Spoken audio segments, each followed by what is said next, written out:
Hello everyone, मेरा नाम है सुनील चौधरी और आज इस लेक्चर में हम बायो फर्टिलाइज़र पार्ट कवर करेंगे। बायो फर्टिलाइज़र में हम क्या क्या कवर करने वाले हैं। सबसे पहले बायो फर्टिलाइज़र के बारे में डिटेल से उसकी सिंपल डेफिनेशन को देखेंगे, यूजेस ऑफ बायो फर्टिलाइज़र को देखेंगे, फास्फोरस मोबिलाइज़र, नाइट्रोजन फिक्सर के एग्जांपल्स, उसके बाद में phosphorus solubiliser, importance of bio fertiliser के बारे में डिस्कस करेंगे। इसके बाद में हम कुछ स्पेशल होते हैं जैसे एजोबैक्टर हो गया और एल्गी बायो फर्टिलाइज़र है, उसके बारे में डिटेल से देखेंगे कि वो कितना एनवायरनमेंट से नाइट्रोजन को फिक्स करते हैं। तो चलिए स्टार्ट करते हैं। सबसे पहले bio fertiliser. Bio fertiliser is a living cell और latent cell of efficient strength of micro organism. तो क्या बोलता है, जो माइक्रो ऑर्गेनिज्म है उनको क्या करता है, एक इफेक्टिव स्ट्रैंड पे एक लिविंग सेल्स को कल्चर किया जाता है। It help to crop uptake of nutrition by the interaction in rhizosphere. तो वो क्या करता है, राइजोस्फीयर होता है, जो प्लांट्स की रूट होती है उसे राइजोस्फीयर बोला जाता है। जो राइजोस्फीयर है उसके अंदर कुछ ऐसे रिएक्शंस करते हैं जिससे कि सोयल में अवेलेबल जो न्यूट्रिशन है वो प्लांट्स को आसानी से मिल सके। The process of microbial process in this soil, वो एक जैविक प्रोसेस क्रिएट करते हैं सॉइल के अंदर, which extend of ability of nutrition in a form easily to plants. तो क्या बोलता है कि जो सॉइल के अंदर प्रेजेंट न्यूट्रिशन है उनको क्या है, एक सिंपल फॉर्म में, एक ऐसी फॉर्म में कन्वर्ट कर देते हैं जो कि हमारे प्लांट्स या क्रॉप्स है उसको ईजिली ले सके। तो नीचे मैंने एक इमेज में दिखाया है कि कल्चर किया हुआ एक बायो फर्टिलाइज़र है। इसके बाद में मैं बात करता हूँ use of bio fertiliser. The cost of fertiliser is very effective and cheaper. तो जो बायो फर्टिलाइज़र की है, हम जैसे जो फार्मर है, जैसे मैं मान लो फार्मर हूँ, तो वो फार्मर अगर बायो फर्टिलाइज़र को यूज़ करेगा तो उसके जो कॉस्ट ऑफ कल्टीवेशन है वो भी बहुत कम होगा और ये सस्ता भी होता है। दूसरा क्या है, to increase soil fertility, soil की जो उर्वरा शक्ति है उसको भी बढ़ा देता है। Bio fertiliser fix atmospheric nitrogen in soil. Bio fertiliser क्या करते हैं, नाइट्रोजन जो नाइट्रोजन है एटमॉस्फेयर में उसको क्या है, फिक्स कर देता है in soil and root nodules of legume crops and make it available to the plants. और क्या करता है, कन्वर्ट करके उसको अवेलेबल फॉर्म में कन्वर्ट करके और प्लांट्स में अपटेक करने में हेल्प करता है। They solubilise the insoluble forms of phosphate like tri calcium, iron and aluminium phosphate into available form. वो क्या करता है कि इनसोल्यूबल फॉर्म को कन्वर्ट कर देता है प्लांट की अवेलेबल फॉर्म में। दे स्क्वेंज फास्फेट फ्रॉम सॉइल लेयर। वो क्या करता है, फास्फेट को जो है प्लांट्स है उनको कंज्यूमिंग फॉर्म में कन्वर्ट कर देता है। They produce hormones and anti metabolic with promote growth.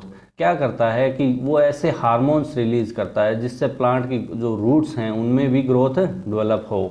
They decompose organic matter, जो ऑर्गेनिक मैटर होता है उसको डीकम्पोज कर देता है and help in mineralization of soil, और उसमें किसमें हेल्प करता है कि वो वहाँ पे मिनरल में कन्वर्ट हो जाए।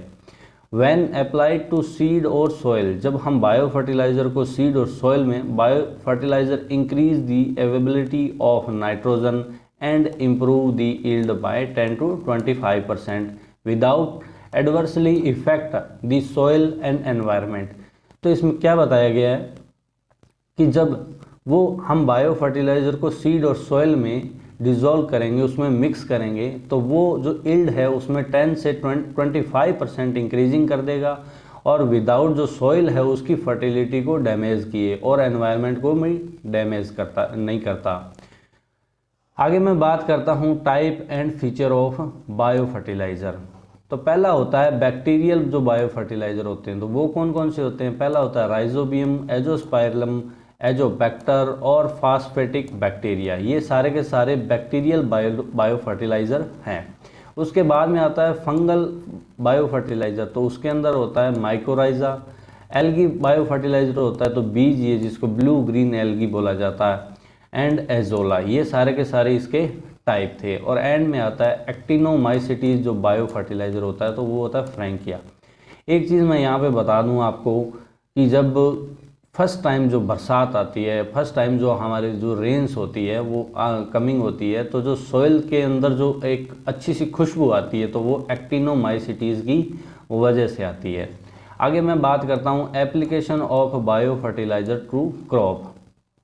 पहला आता है सीड ट्रीटमेंट, यानी हम बायो फर्टिलाइज़र को कैसे कैसे क्रॉप के लिए अप्लाई कर सकते हैं। तो पहला है, सबसे पहला आता है सीड ट्रीटमेंट। हम बायो फर्टिलाइज़र को सीड के साथ उपचारित करके और उसको सॉइल में सोइंग कर सकते हैं। तो क्या होता है, each packet 200 grams of inoculant in the mix with 2 ml rice gruel. तो क्या करते हैं, हर जो पैकेट होता है वो 200 ग्राम का होता है। This seed require from 1 hectare are mixed in slurry and uniform coating of seed. तो मैं आपको इसको सिंपल लैंग्वेज में बता देता हूँ कि क्या करते हैं, सीड को लिया और 200 ग्राम के इस पैकेट को हमने सीड में मिक्स कर दिया और प्रत्येक जो सीड है उसकी जो आउटर कोटिंग है हमने बायो फर्टिलाइज़र से बना दी और इस प्रोसेस को करके और हमने 24 आवर्स के लिए उसको रख दिया। 1 packet of inoculant is sufficient to treat 10 kg seeds. ये फैक्ट्स इंपॉर्टेंट है कि एक पैकेट यानी 10 kg सीड्स को उपचारित करने के लिए 200 ग्राम्स का बायो फर्टिलाइजर चाहिए। Rhizobium, azospirillum, azotobacter and phosphatic bacteria are applied in seed treatment. Next मैं बात करता हूँ सीडिंग रूट डिप। तो क्या होता है, जब सीडलिंग तो आप सभी लोग जानते होंगे कि जैसे क्रॉप्स होती है उसकी जो छोटी छोटी रूट्स निकल जाती हैं, उसके बाद हम उसको वहाँ से निकाल करके और फील्ड के अंदर अप्लाई करते हैं, वो सीडलिंग होता है उसका। This method is use for transplanting crop 5 packets यानी एक 200 ग्राम्स का था तो 5 हो गए 1 kg of equivalent are required for 1 hectare and mix with 40 litre water. The root portion of the seedling is dipped in the solution for 5 to 10 minutes and they transplanted. तो क्या करते हैं कि हम उन रूट्स को निकाल लेते हैं और एक 40 लीटर का एक मिक्सचर बना के और उसके अंदर डुबो के और उसके अंदर हमने 5 से 10 मिनट उसके अंदर रख दिया और वो थोड़ी देर उसको रहने दिया और उसके बाद में उसको ट्रांसप्लांटेड कर दिया फील्ड में। Azospirillum are used for seedling root tipped particularly in for rice. इस एग्जाम्पल को याद रखना कि जो एजोस्पाइलम है वो ज़्यादातर सीडलिंग रूट में यूज़ किया जाता है। अब आता है सॉइल ट्रीटमेंट। हमने सीड ट्रीटमेंट देखा सबसे पहले, उसके बाद में जो सीडलिंग रूट्स थी उनके लिए देखा। सॉइल ट्रीटमेंट में क्या होता है, 4 kg each of recommended bio fertilizer are mixed in 200 kg of compost and kept overnight. तो क्या है, 4 kg जो है हमने बायो फर्टिलाइज़र क्या किया, 200 ग्राम जो कंपोस्ट हमारी खाद है उसके अंदर मिक्स किया और एक पूरी नाइट के लिए उसको छोड़ दिया। This mixture is interception in soil and time of sowing and planting. और ये जो मिक्सचर तैयार हुआ है इसे हम क्या है फील्ड में ले जाके मिक्स कर देंगे सोइंग से और प्लांटिंग से टाइम में। अब मैं बात करता हूँ नाइट्रोजन फिक्सर, वो कौन कौन से एग्जाम्पल है। और मैं सभी स्टूडेंट्स से एक बात कहना चाहता हूँ कि लगभग मोस्टली यहीं से क्वेश्चन पुटअप होता है, डायरेक्ट नाम पूछा जाता है और उसके एग्जाम्पल्स पूछे जाते हैं। सबसे पहले मैं बात करता हूँ फ्री लिविंग, जो स्वतंत्र रहते हैं, किसी पर निर्भर नहीं रहते। तो उसके अंदर पहला टाइप आता है एरोबिक, यानी वायवीय जो श्वसन करने वाले हैं, यानी जिनको ऑक्सीजन नेसेसरी है, वो होते हैं एजोबैक्टर, ब्रेजीरेंकिया और एनाबीना। इसके बाद में एन एरोबिक मतलब क्या होता है कि जिसके अंदर ऑक्सीजन प्रेजेंट होना ज़रूरी नहीं है, तो वो होता है क्लोस्ट्रीडियम। इसके बाद में जो फैकल्टेटिव एन एरोबिक है कैल्बिसेला। इसके बाद में आता है सिम्बायोटिक। सिम्बायोटिक टर्म को हम थोड़ा सा डिटेल में समझते हैं। सिम्बायोटिक होता है एक टाइप का बिजनेस, एक टाइप का व्यापार। कैसे कि रूट्स होती हैं, जो नाइट्रोजन फिक्सन बैक्टीरिया होता है वो रूट्स को ये कहता है कि तू मेरे को रहने के लिए आवास दे और मैं तुझे न्यूट्रिशन अवेलेबल कराऊंगा। तो एक तरफ से एक सौदा हो गया ये, तो इसे बोलते हैं सहजीवन, यानी दोनों का साथ साथ जीवन चलना सिम्बायोटिक होता है। तो इसके एग्जाम्पल होते हैं राइजोबियम, फ्रैंकिया और एनामिना एजोला। इसके बाद में आता है एसोसिएटिव सिम्बायोटिक, तो उसका एग्जाम्पल है एजोस्पाइलम। इसके बाद में एंडोफाइटिक, एंडो का मतलब जो प्लांट के अंदर रहे, वो है ग्लूकोनेक्टर बैक्टर ब्रूडियोकोलोरिया। इसके बाद में आता है फास्फोरस सोल्युलाइजर। तो फास्फोरस सोल्युलाइजर में पहला आता है बैक्टीरिया कौन कौन से होते हैं, बेसिलस मेगाथेरियम, और उसके बाद में बेसिलस ट्यूबुलस, बेसिलस सर्कुलेंस और सूडोमोनास ट्राइटा। ये सारे के सारे बैक्टीरिया हैं फास्फोरस सोल्युलाइजर। इसके बाद में कुछ एक फंजाई की मैं बात कर लेता हूँ। तो पहली है पेनिसिटम स्पीसीज एस्पीजलस अवामोरी। ये please in importance in examples हैं, इनको बहुत बेसिक तरीके से अपने नोट्स में क्रिएट कीजिए और इनको लर्न कीजिए। इसके बाद में आता है फास्फोरस मोबिलाइजर। पहला आता है एम फंजाई, आर्म्यूलस्कर फंजाई। इसके बाद में आता है एक्टिनो माइकोराइजल फंजाई। इसके बाद में एरिडो माइकोराइजा। इसके बाद में ऑर्चिड माइकोराइजा। इसके बाद में सिलिकेट एंड जिंक सोल्युलाइजर, तो इसका एग्जांपल है बेसिलस स्पीसीज। इसके बाद में आता है प्लांट ग्रोथ प्रोमोटिंग राइजोबैक्टीरिया, तो कौन से होते हैं, सूडोमोनास। ये जस्ट इनके नाम है और इनके एग्जांपल्स हैं। इसके बाद में पहला आता है राइजोबियम। ये बहुत इंपॉर्टेंट है। तो मैंने आपको एक इमेज के अंदर शो करा रखा है कि इस टाइप का राइजोबियम की जो रूट नोड्यूल्स होती हैं वो बनती हैं, और इसके बारे में आपने 12th में पढ़ा भी होगा कि किस प्रकार लेग हैगू में होता है, गुलाबी कलर का होता है, वो कैसे जो नोड्यूल्स होती हैं क्रिएट होती हैं। सबसे पहले मैं बात करता हूँ इसकी फैमिली, तो वो होती है राइजोबिएसी। जो इसकी राइजोबियम की फैमिली होती है राइजोबिएसी। जीनस की मैं बात करूँ तो एजो राइजोबियम। इसके बाद में राइजोबिया आर सोइल बैक्टीरिया। यह क्या होते हैं, सोइल बैक्टीरिया होते हैं, फ्री लिविंग होते हैं।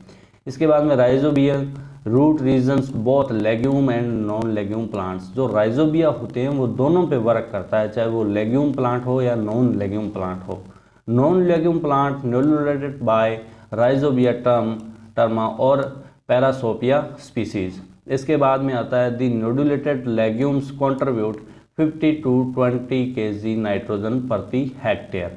ये यहाँ पे इम्पोर्टेंट है, एग्ज़ाम में AFO जैसे एग्ज़ाम में यहाँ से डायरेक्ट फैक्ट पूछे जाते हैं।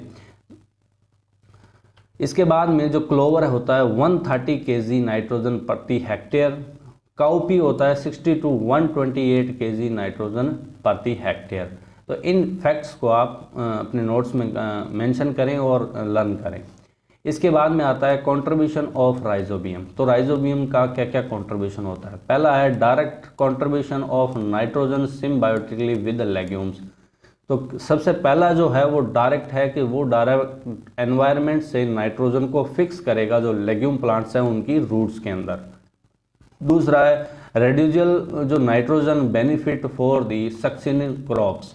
इसके बाद में जो इल्ड आती है वो होती है 10 से 35%। यदि हम राइजोबियम का यूज़ करेंगे जो हमारी इल्ड इंक्रीज होगी वो 10 से 35 इंक्रीज होगी, और हमारी जो सॉइल की स्ट्रक्चर है वो भी इम्प्रूव होगी। प्रोड्यूस एक्सोपोलीसैकेराइड्स, तो क्या है बाहरी जो पॉलीसैकेराइड्स हैं वो भी राइजोबियम प्रोड्यूस करता है। Produce plant growth hormones recommended for legumes pulse oil seed fodders.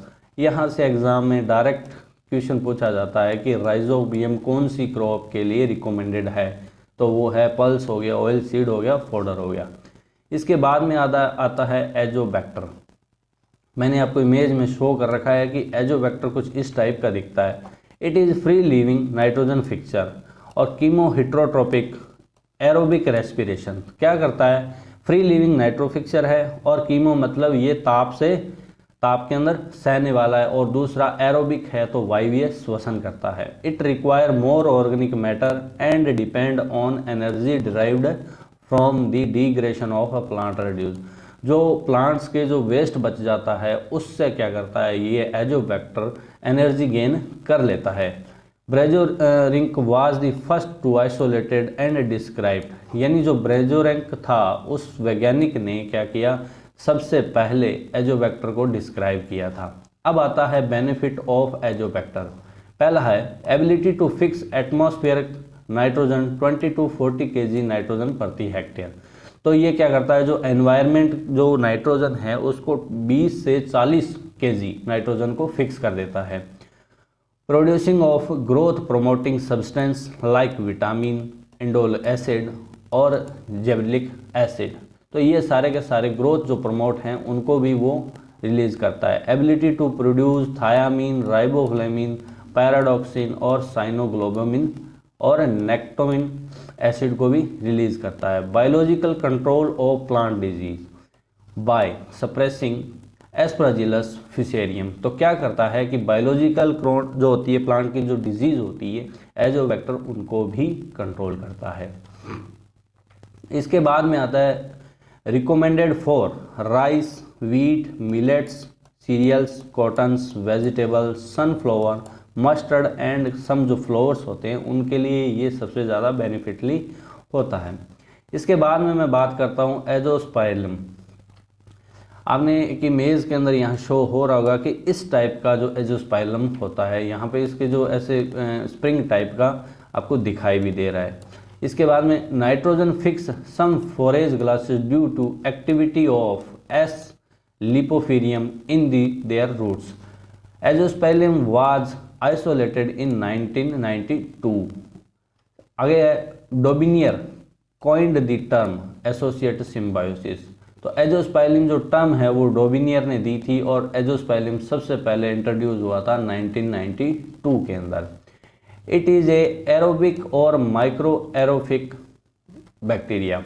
तो क्या होता है एरोबिक, ये वायवीय श्वसन करता है। अब इसका क्लासिफिकेशन देख लेते हैं। फैमिली होती है स्पाइरलेसी और पहला आता है एजोस्पाइलम बारिसलाइनस, एजोस्पाइरम लिपोफेरम, एजोस्पाइलस एमाजोन्स,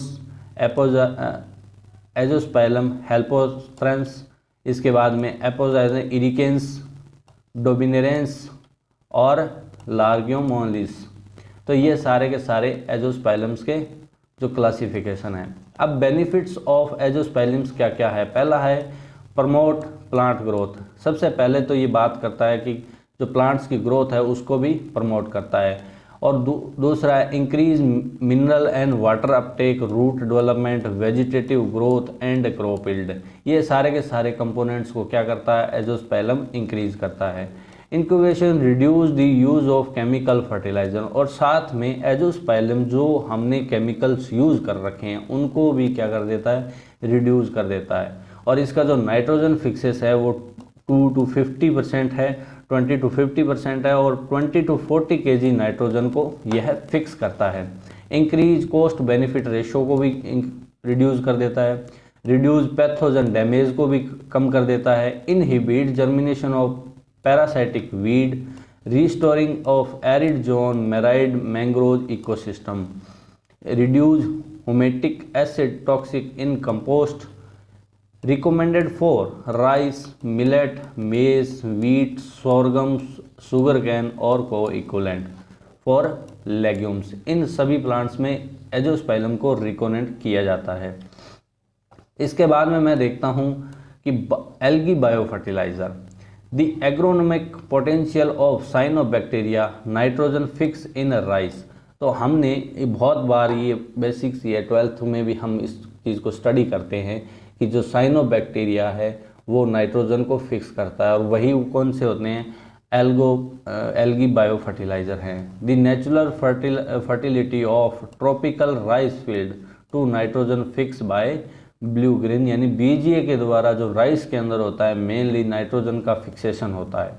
the rice field ecosystem provide an environment favourable for growth of blue green algae with respect to their requirement for light, water, high temperature and nutrition availability. In addition to contribution 25 to 30 kg nitrogen पर hectare of biologically fix of nitrogen. तो क्या बोलता है कि ये 25 से 30 kg nitrogen को environment से फिक्स कर देता है। Excrete growth promoting substance solubilise insoluble phosphates. और ये साथ में सोयल में जो ग्रोथ प्रोमोटिंग सब्सटेंस है उनको भी रिलीज करता है और जो इनसोल्युबल फॉर्म्स होती है फास्फेट की उनको सोल्युबलाइज फॉर्म में कन्वर्ट कर देता है। Maintain the physical and chemical property of soil. तो क्या बोलता है कि फिजिकल और केमिकल जो प्रॉपर्टी है उनको भी मेंटेन करता है। BGA are a group of prokaryotic photosynthetic microscopic plants. Example कौन से हैं? मिक्सोफाइसी, साइनोफाइसी और साइनोबैक्टीरिया, ये 3 एल्गी बायो फर्टिलाइजर के एग्जांपल्स है। They show strikingly microphysical and physiological similarity like bacteria and hence called cyanobacteria. Nitrogen fix जो BGA कौन कौन से हैं, तो वो है एनाबीना, नॉन स्टॉक, सिलेंड्रोस्पेरियम, ट्राइफोलिक्स और कैलोथ्रिक्स और साइकोटीमा, ये सारे के सारे नाइट्रोजन फिक्सर हैं। इन एग्जांपल्स को आप लर्न कीजिए। इसके बाद में है contribution of algae bio fertilizer. क्या होता है, पहला है इंपॉर्टेंट कंपोनेंट ऑर्गेनिक फार्मिंग, सबसे ज़्यादा ये इंपॉर्टेंट होता है ऑर्गेनिक फार्मिंग के लिए। और आज हमारी गवर्नमेंट है, हमारी सरकार है, वो ये चाहती है कि हम ज़्यादा से ज़्यादा ऑर्गेनिक फार्म की ओर बढ़े। कंट्रीब्यूशन होता है इसका 20 to 25 kg नाइट्रोजन पर हेक्टेयर के हिसाब से। Add organic matter to soil, और साथ में एल्गी जो बायो फर्टिलाइजर है वो सॉइल के अंदर ऑर्गेनिक मैटर को ऐड करेगा। Excrete growth promoting substance, solubilise insoluble phosphate, improve fertility, use efficiency of crop plants, improve physical and chemical property of soil, reduce C/N ratio, increase the yield, rice yield in 25 to 30%. Cyanobacteria are more compatible with the nitrogen than ammonium nitrogen. Cyanobacteria होते हैं वो nitrate को ज़्यादा fix करते हैं। इसके बाद में आता है phosphate solubilise micro organism. Most soil contain appropriate amount of inorganic form, ज़्यादातर जो सॉइल्स होती हैं वो इनऑर्गेनिक फॉर्म को कंटेन करती है। Can not utilize by plant unless they are soluble, और वो जो फास्फोरस है, फास्फेट है, उसको वो यूज नहीं कर सकती क्योंकि वो उनकी सोल्यूबल फॉर्म में कन्वर्टेड नहीं होता। Soil also contained organic phosphate then could not be utilized by plant only when it is mineralization, यानी वो मिनरलाइजेशन होगा तभी तो हमारे जो प्लांट्स हैं, हमारे जो क्रॉप्स हैं वो उसको गेन कर पाएंगे। Phosphate solubilise micro organism able to solubilise in soluble form to inorganic form, तो क्या करते हैं फास्फोरस जो PSM है वो क्या करते हैं कि इन फॉर्म को प्लांट के अवेलेबल फॉर्म में कन्वर्ट कर देते हैं। Also capable to mineralisation organic form of phosphate. PSM can also solubilise phosphate from rock phosphate, slag और बोन मील मेकिंग। तो हमने ये फर्टिलाइजर यूज़ कर लिया, जैसे रॉक फॉस्फेट कर लिया, स्लैग कर लिया, बोन मील यूज़ कर लिया, तो उनमें जो अवेलेबल फॉर्म नहीं होती, PSM क्या करता है उस अवेलेबल फॉर्म, इनसॉल्युबल फॉर्म को सॉल्युबल फॉर्म में कन्वर्ट कर देता है जिससे प्लांट आसानी से टेक कर सके। PSM bio fertilizers being economically and environmentally safe, तो जो PSM हम जो बायो फर्टिलाइजर यूज़ करेंगे वो इकोनॉमिकली यानी हमारे लिए जो कॉस्ट ऑफ कल्टीवेशन है उसके लिए भी ठीक रहता है और एनवायरमेंट के लिए भी ठीक रहता है। अब बात करते हैं माइकोराइजा की। माइकोराइजा ये जो क्या है कि फंगल रूट है, is a mutual association between plant and root on fungal mycelia. तो माइकोराइजा क्या है, एक रिलेशन है रूट और उस बैक्टीरिया के बीच में, जो फंगस है उन दोनों के बीच में एक रिलेशन, एक म्यूचुअल रिलेशन क्रिएट हुआ है। फ्रैंक ने 1885 के अंदर gave name of mycorrhiza, Frank ने सबसे पहले इसका नाम दिया था 1885 के अंदर की mycorrhiza. 95% of plant species from mycorrhiza, जितने भी हम जो ये माइकोराइजा यूज़ कर रहे हैं वो 95% ऑफ प्लांट स्पीसीज हैं। It can act a critical linkage between plant root and soil, और ये सबसे अच्छा इनका जो संबंध है प्लांट और रूट के बीच में जो माइकोराइजा कहलाता है।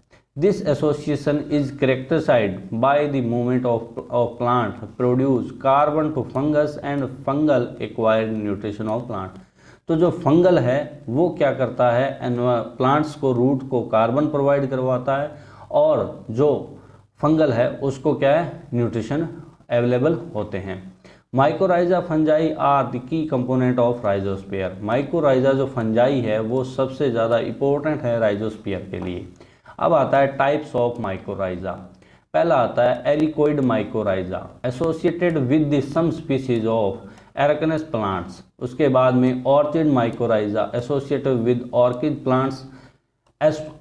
आर्बुस्कुलर mycorrhiza associated with the most of plants. अब इसकी जो फैमिली है वो दो टाइप में होती है, एक होती है एक्टोमाइकोराइजा और एक होती है एंडो। एक्टो का मतलब जो बाहर रह के वर्कर करे, यानी रूट के पास रह के और रूट से बाहर रह के और अपना वर्क करे, और एंडो माइकोराइजा हो गया जो रूट के अंदर प्रेजेंट रह के और प्लांट्स के लिए नाइट्रोजन को फिक्स करे। इसके बाद में मैंने आपको एक डायग्राम दिखाया है जिसके अंदर हमने ये टीएनए से इसको सोर्स से लिया गया है, और ये वेस्कुलर आर्बिस माइकोराइजा है, और ये हमने यहाँ पे देख रहे हैं कि यहाँ पे ये प्रेजेंट है यहाँ पे, यानी ये क्या हो गया, एंडो हो गया। मैंने आपको ये प्लांट शो कर रखा है जहाँ पे आर्बिस्कर जो एंडो माइकोराइजा है यानी रूट के बाहर रह के वो अपना वर्क कर रहा है, और दूसरे में जो है एक्टो यानी इसने क्या किया, बाहर रह के किया। Thank you so much.